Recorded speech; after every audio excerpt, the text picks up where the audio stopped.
আজকে মুফতি কাজী ইব্রাহিমের উপরে অতর্কিত হামলা প্রতিবাদে এই মানববন্ধনে উপস্থিত তৌহিদি জনতা, উপস্থিত সাংবাদিক নেতৃবৃন্দ, উপস্থিত আইন প্রশাসনের দায়িত্বরত নেতৃবৃন্দ, সম্মানিত উপস্থিতি, মুফতি কাজী ইব্রাহিম বৈষম্যের শিকার হয় গত কয়েক বছর আগে জেলে গিয়ে জালিমের জুলুমের শিকার হয়, জেলে গিয়েছিলেন, আবার দেশ থেকে বিতাড়িত করা হয়েছে। আবার এখন আবার মুফতি কাজী ইব্রাহিমের উপরে সেই সন্ত্রাসীদের একই হামলা।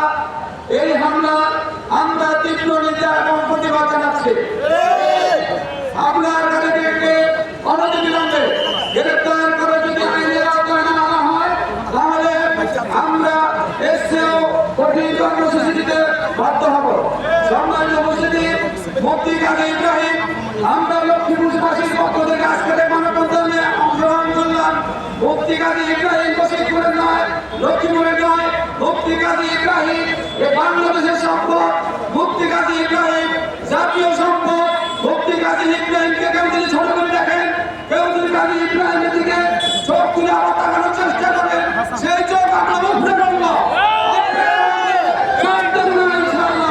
লক্ষ্মীপুরের মানুষ সচেতন আছে, সাধারণ মানুষ সচেতন আছে, কেউ কাউকে ছাড় দেবে না। সম্মানিত উপস্থিতি, আমি আমার কথা শেষ করছি। আমার